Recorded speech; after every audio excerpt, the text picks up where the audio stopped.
Hello and welcome, I am Gar1onriva and this is my review of the Pokémon Generations miniseries. I have done all 18 episodes as Pokésins, and these can be found on my website linked in the description.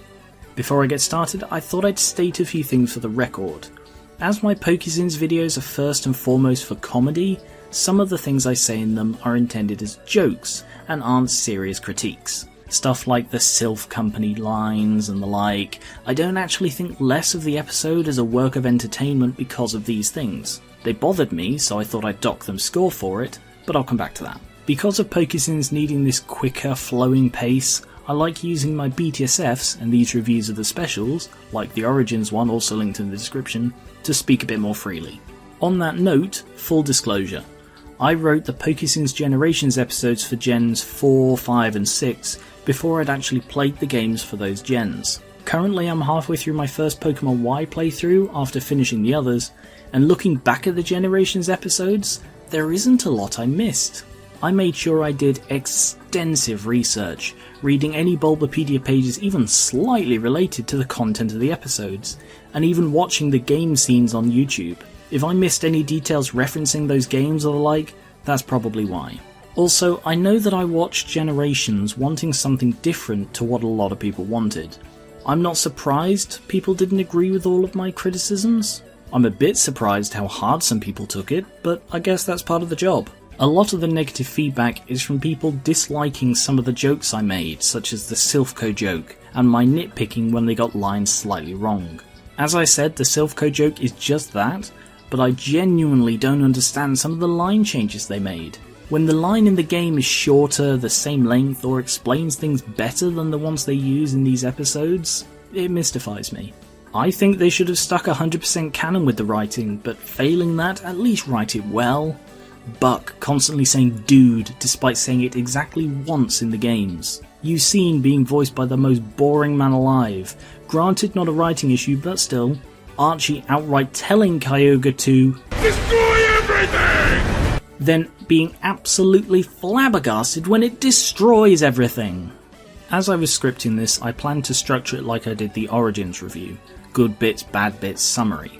But the things Generations does well in some places, it completely screws up in others. Aside from doing an episode by episode review, which you can more or less get from Pokémon Generations, I'm going to have to talk about the individual things and how they did them well or poorly. As I've already mentioned it, let's talk about the canon. For those unsure what I mean by the term, the canonicity of something is whether it's officially part of events. For example, when Primal Kyogre appears in one of these episodes, that episode is based in Alpha Sapphire canon, because that's the only game with Primal Kyogre in it, etc. I went into these episodes expecting it to continue on with Pokemon Origins canon, given that Origins is based on the games, and these are based on the games, hence my complaints when it deviates from Origins canon. I also expected them to conform to their own canon, split across the 18 mini-episodes. They didn't do that either. Outside of all of that, it's definitely supposed to be canon to the games, given that these were made to celebrate the games. Once more, it failed on that front by making so much up. When you do special shorts to commemorate the games, stick to the events of the games. Why did they feel the need to embellish? I feel the same about a lot of bad movie adaptations, but that's usually for cinematic reasons. By all means add greater depth to game events, but don't outright make shit up. Take episode 8, The Cavern. After establishing Omega Ruby as canon in episode 7, they just ignore that to tell some weird story about Archie getting eaten by Kyogre. Even if the Generations episodes have no canonicity between each other, how does Kyogre eating Archie in any way celebrate Alpha Sapphire? AS is the best Pokemon game since Emerald, and single-handedly got me back into playing the games. It deserves something better than The Cavern. As for the non-canon bits, they're terrible.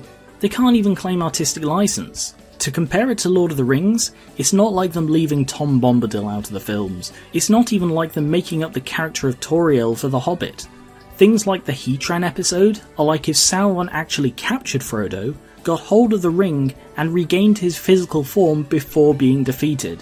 A lot of the non-canon parts of this series are fundamentally, and in some places explicitly, not what happened in the games. How can they claim to be celebrating the games if they actively go against what happens, instead of showing us all the interesting, never-before animated, and above all, canon bits?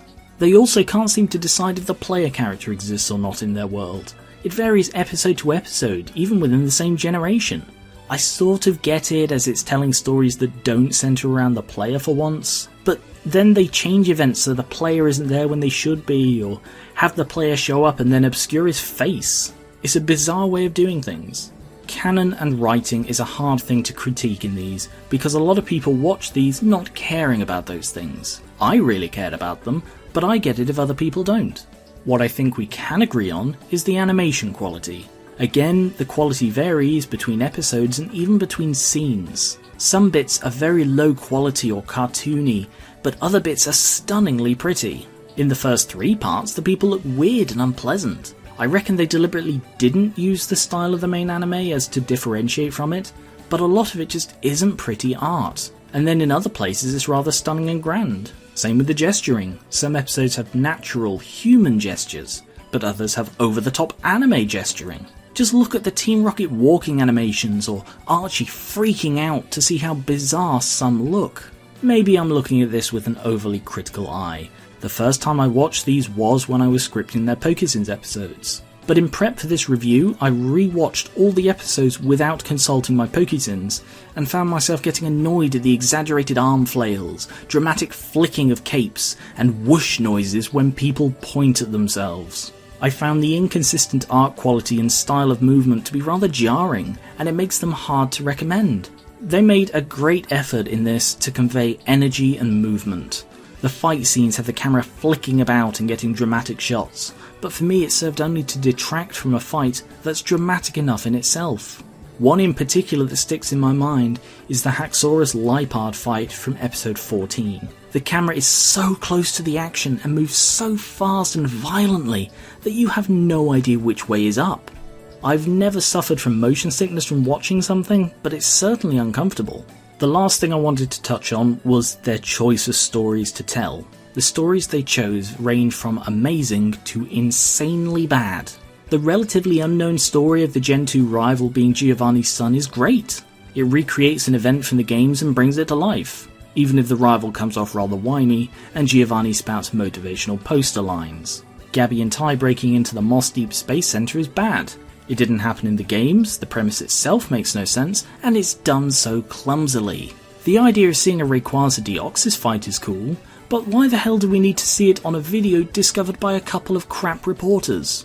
I've put together a list of what I think they should have done episodes for. In Generations 1 there was the intro, sort of its own thing. The champion fight would have been cool, and then the legendary birds, they're not talked about that much. In Generation 2, the Lake of Rage was a good idea, but they sort of fumbled it. Giovanni's son, like I said, was very well done, and the legendary dogs was also a very good choice. For Gen 3, I'd have liked to have seen something focusing on Team Magma, something on Team Aqua, and something on Rayquaza, and we did sort of get that, but it just wasn't very well done. It was inconsistent, it just didn't happen in the games, and it was just weird. For Gen 4, the old chateau was a very good choice, and yeah, the horror was good. I just don't think it should have been as horror-y as it was. Giratina was also a good choice, and I don't know about a third, because Gen 4 is my least favourite gen, so I don't really know what that third one could have been. Gen 5, Team Galactic at the Pokemon League, that was good. I would have liked to see N interacting with the player, although that would have required the player to sort of play more of a role. And I'd have loved to have seen the World Tournament, because that was a very unique thing from Gen 5 that we just don't see. And then Gen 6, Beauty Eternal was a good choice, the Redemption also really well done. And then again, I don't know about the third one because I'm only halfway through the Gen 6 game. To summarise my thoughts, I can think of a single word that fits everything. Inconsistent.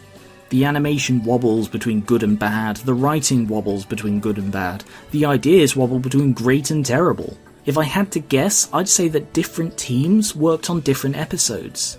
I've no idea if that's the case, but that's really how it feels. Origins wasn't great, but at least it felt unified. The animation and style ran through the whole thing.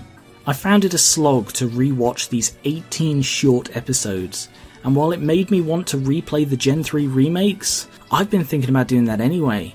And honestly, just show me a picture of Primal Kyogre and I'll want to replay Alpha Sapphire. I think the idea of a series of shorts celebrating the games and animating iconic moments from them is a spectacular idea. I look forward to seeing it if they ever bloody do that. What did you think of Pokémon Generations? Please let me know in the comments, as well as whether you agree or disagree with what I've said. As always, I'm perfectly happy to discuss things, but keep it polite. Thank you very much for watching. Remember, you can find all of the Pokémon Generations episodes, as well as all the normal Pokémons, on my website linked in the description. Please consider pledging to my Patreon, also linked in the description, to get immediate access to any rewards. Catch you later.